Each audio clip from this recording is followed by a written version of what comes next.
This is the story that happened just a few minutes ago. Long story short, our party didn't have any ranged weapons. 5 of the 6 player characters had only melee weapons. The only person who had a ranged attack was our wizard. We all knew that not having any ranged weapons could bite us in the ass, but our DM made it clear that he knows what to do and he will balance all the fights. Session 1 was just a few minutes ago. We got to our first fight and all the enemies, 10, had ranged weapons and were sitting on trees 10 to 15 feet above our heads. All of them were in groups of 2 or 3 and were hiding, and when we enter the battlefield, they just spam us with arrows. And before turn 3 comes to an end, 3 of our player characters were down, and my character almost died because he got hit by 3 arrows from opportunity or surprise attacks at the same time.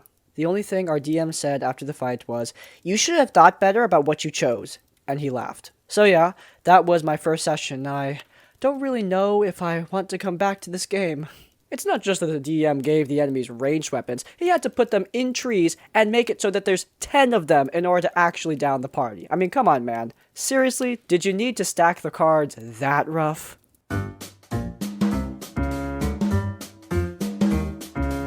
So back when I was younger and stupider, I played Dungeons & Dragons with a group of edgy turbo assholes. They would do things like murder shopkeepers for no reason, steal important items from other PCs, try and make characters that were violently racist against other characters in the party just to be dicks. One guy would insist that he has to be the center of attention and would just assume NPCs were evil if they weren't anything but saints to him. The issue was, I was 16. I had literally no other friends, and neither did they. So like a failing marriage where it's kind of just accepted you cheat on each other, we stuck it out for the few good times there were.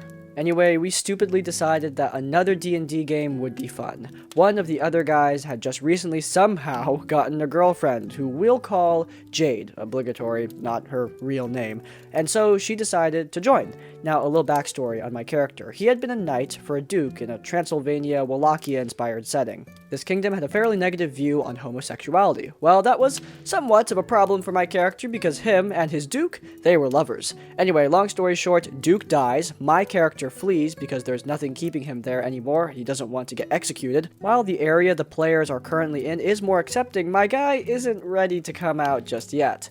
Jade, on the other hand, decides to make a character who is a cleric of some homebrew goddess of lust, all about corrupting people into doing her bidding and bringing the mighty to fall. Think of her as a cross between Aphrodite and Slanesh. As part of her character's quest, she needs to find something who's pure and virtuous and turn them into a deranged sex slave. Looking back on it, it was definitely a fetish thing, but I was, oh, so stupid then, and didn't think anything of it. So we get into the first session, and the DM has us basically going to investigate a brothel. I mean, we were edgy 16-year-olds. One of the ladies prepositions my character, and my guy, again, not wanting to come out, basically says, sorry, my order demands a vow of chastity. Thanks anyway.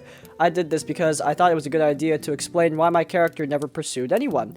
Unbeknownst to me, Jade had an idea forming. Every session after that, Jade would harass my character, provocatively grab him, fall into my character's arms whenever he tanked for her or healed her. Now, needless to say, she got nowhere with this. Not only was my character gay, but I'm autistic, so social cues kinda just bounce off of me. This resulted in her getting more and more frustrated about not getting to tap my hot paladin ass. My god, what? Finally, this came to a head when she propositioned my character directly. Oh, I'm sorry, I'm not interested. Vow of chastity and whatnot. But I need you. Don't you want to help a damsel in distress? I'm not really that kind of paladin. I'd rather slay a dragon than slay... Okay, I cast Charm Person. Now, say what you want about the DM, but he is a rules lawyer to the death, for good and for bad. You can count on him for following the rules to the letter. So when my character fails at her magic date drug check, she attempts to get me to have sex with her character, to which I respond, sorry, I really like you as a person, but you're not my type. And then she loses it. I cast Charm Person. He's metagaming. Well, technically, he only views you as a friendly acquaintance. If he wouldn't have sex with your character under any circumstances normally, a charm person wouldn't change that.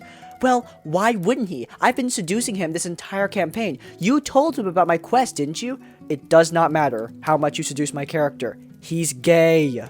That was when it really hit the fan. She first accused me of making that up just to mess her up. I pulled out my 8-page character backstory and pointed out the multiple points in the story that I said I was gay. Then she accused me of fetishizing LGBTQ people. I'm bi, but hadn't come out yet at that point.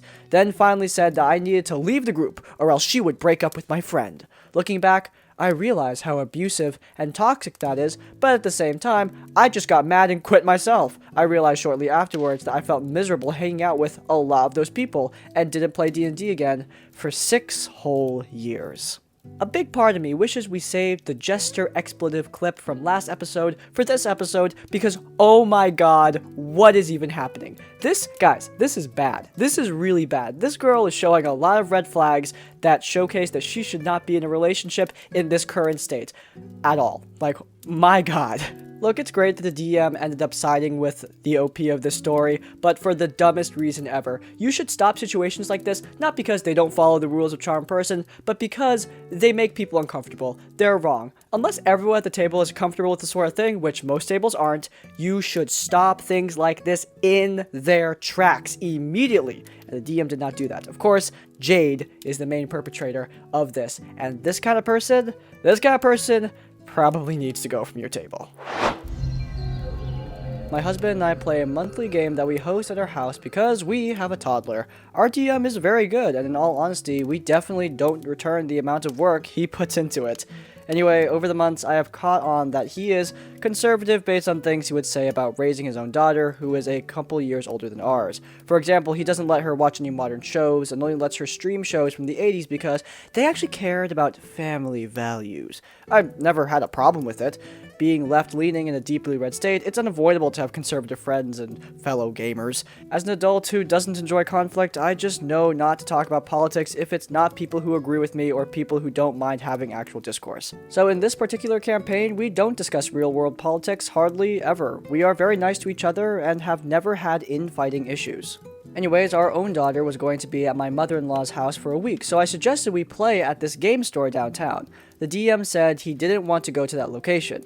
I knew he had never been in the store before from previous random conversations, so I started telling him about the game space available, thinking he just didn't know. He then said that when the store opened in town 5 or 6 years ago, that he looked them up on Facebook and was disgusted to find out how gay it was, and vowed to never support the business. I know the owner, and I know that she is bisexual. Her store doesn't scream, "It's for non-cisgender people only." Literally, there's just a pride flag on the door and a poster saying they support gamers.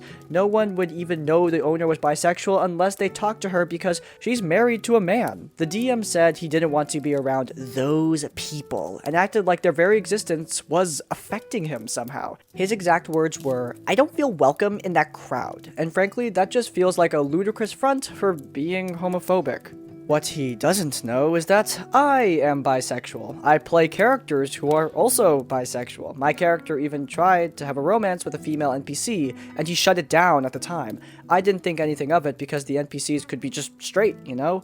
But now that I know he's very anti-LGBTQ+, I just don't want to play anymore. My husband thinks I'm being irrational since the DM doesn't know I am bisexual and that it's impossible for him to judge me for being bi when he doesn't know. But there is a part of me that feels I now have to be very aware about not letting it slip, or that being next to him now makes me uncomfortable. My husband made a valid point that telling him I don't want to participate in the campaign anymore because I'm bi will just prove that he is not welcome in the gay community. I don't know. My husband is straight as a doornail, so I don't think he can see where I'm coming from.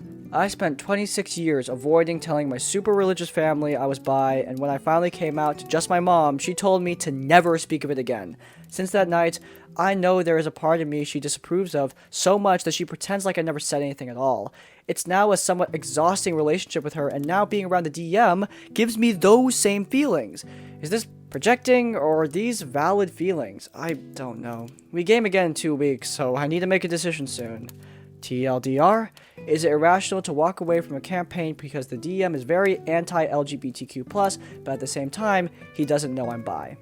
I think the bottom line is this. Look, this guy is making the player uncomfortable because he doesn't accept people like her, and therefore, if you're uncomfortable at D&D table, it's gonna show up. You're not gonna have a good time, and therefore, you should leave. On top of that, the husband's reasoning, I'm just gonna come out and say it, is pretty backwards. First and foremost, if this guy hates LGBTQ plus people, why does he expect to be accepted by LGBTQ plus people? That just doesn't make any sense in any way. And of course, it's not this person, the OP's, responsibility to make him change his mind by staying in the game and making herself uncomfortable and miserable.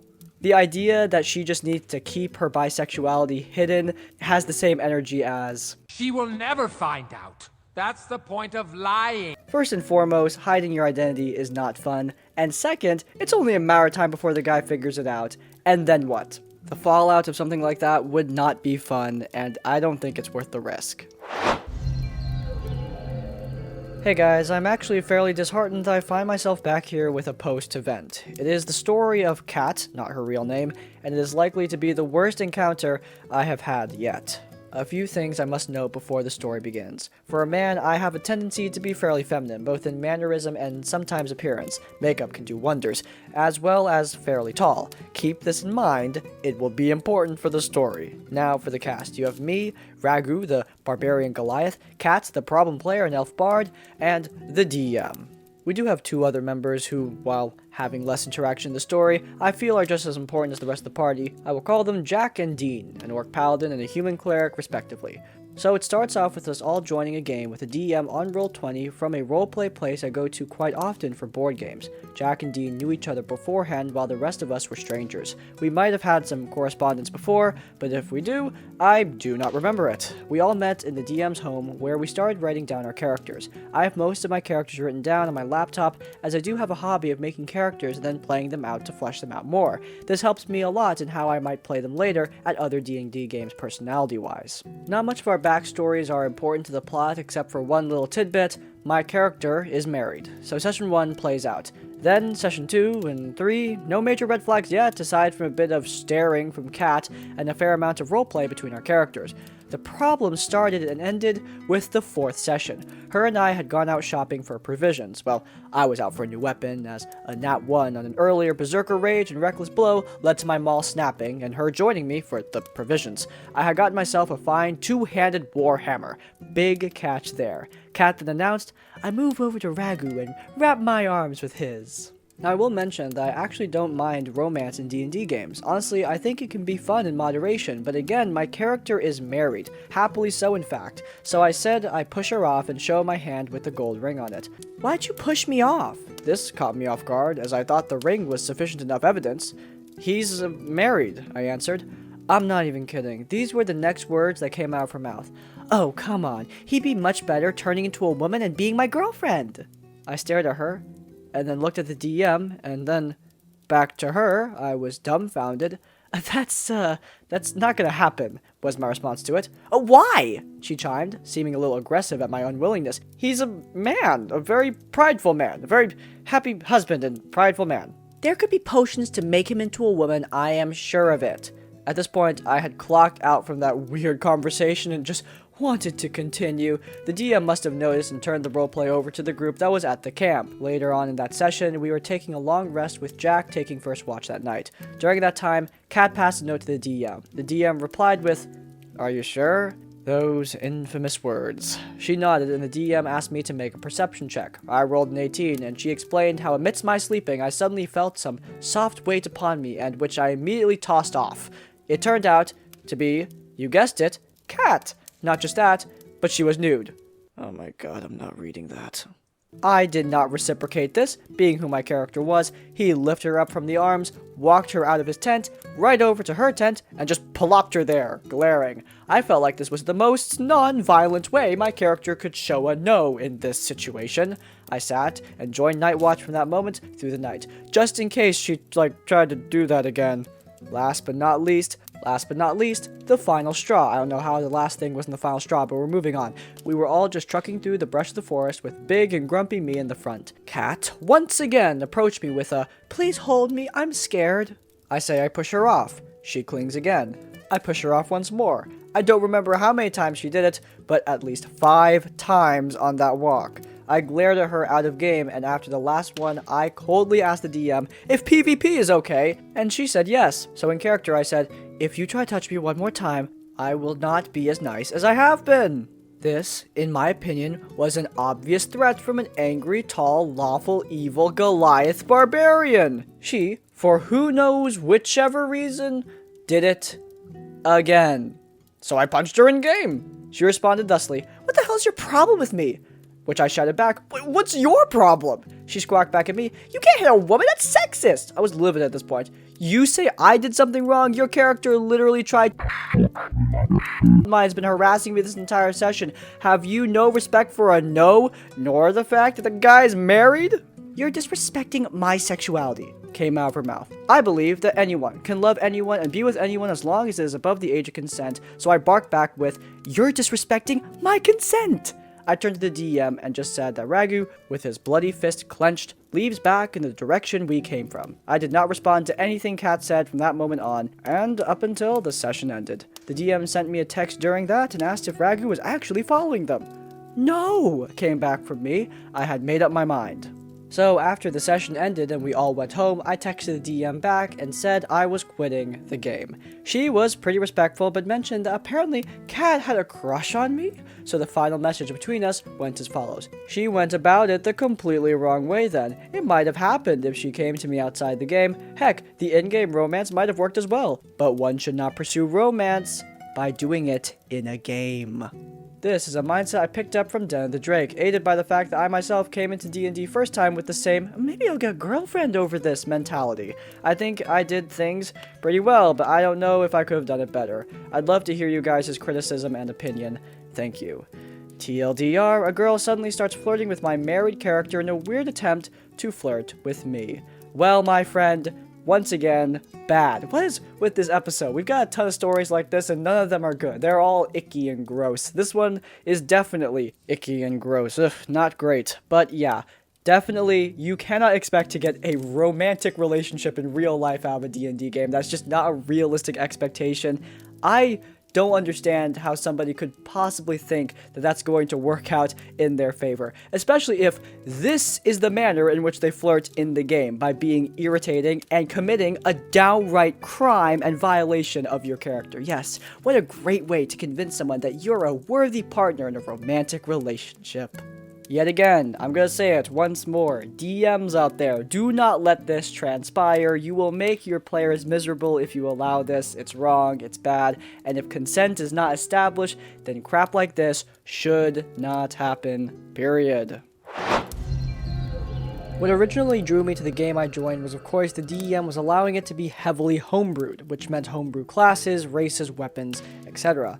The only stipulation was that everything had to be run by the DM to see whether or not it was balanced. To keep things simple, we're going to focus on the player I will call Mr. Edgelord. Mr. Edgelord's first character was a female wolftar. If you don't get it, it's a centaur, but with a wolf body, by the name of Satanica, who, in the first session, killed a child and then got into fights with the guard. Satanica was a Reaper rogue who wielded a scythe and whose background gave her a more powerful version of a direwolf as a loyal pet. Shadow was the name of the wolf, and the pair quickly made it clear who was the strongest of the group. Constant advantage due to pack tactics with an almost outrageous health pool, Satanica and Shadow outperformed us in a lot of ways. Even so, the game went relatively smoothly without much incident. Problems started to arise soon enough though. One of the players invited their friend, who created a chaotic neutral changeling fiend warlock. This player eventually disappeared due to internet issues and hasn't returned to my knowledge. The warlock was the start of many issues, as she made it clear she didn't care for the party and would actively attempt to steal from us and screw us over. Before the player who disappeared left, however, he had stolen a deed off of someone that we later learned was for a vampire's lair. We raided the vampire's home where we found the deck of many things. I expect those who have dealt with the deck to know where this goes. My character, having found it, first attempted to keep it from everyone else, but everyone wanted to use it despite the consequences. Now, I was not the one who drew a bad card, those being the gem and the comment. Satanica, however, wanted the deck and challenged me to a duel to the death for it.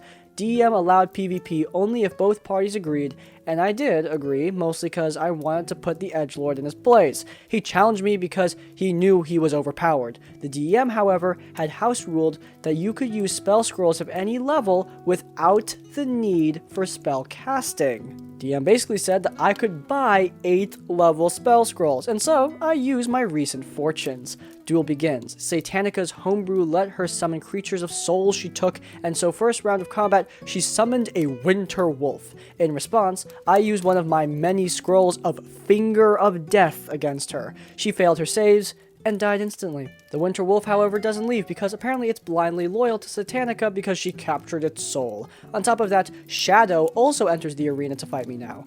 Was hoping for the DM to call the duel, but nope. The duel ended with Mr. Edgelord saying he wasn't mad despite doing his very best to try and kill me. My character was a skeleton and unable to defeat Shadow due to using all my resources already. I feigned my death and managed to survive. We were put into a death pile, and Mr. Edgelord, for some reason, declares that Shadow will stay awake in the death pile until he dies of exhaustion. So I can't sneak away from the damn thing till the wolf dies. The warlock comes to the death pile, takes all my belongings, but thankfully takes the wolf with her as well. Fast forward. Thankfully, the DM was nice and gave me back my equipment, but I lost my fortune as the warlock refused to give me back my money. It's what my character would do. Mr. Edgelord made a new character by the name of Shredder, an Ashen one of the Lycanthrope class who had a nightmare as a mount. It was by this time I learned that all of the homebrew Mr. Edgelord was using was from D&D Wiki or D&D Beyond, and the DM thought it was balanced purely because it was on the internet. Shredder had also rolled exceptionally well for stats, as he had only one stat below 18 because his race gave him a stat penalty. We also had a new player who had a tiefling paladin of the conquest by the name of Tyr Bloodfang, who before his character was even introduced had planned to betray the party and try to take over my character.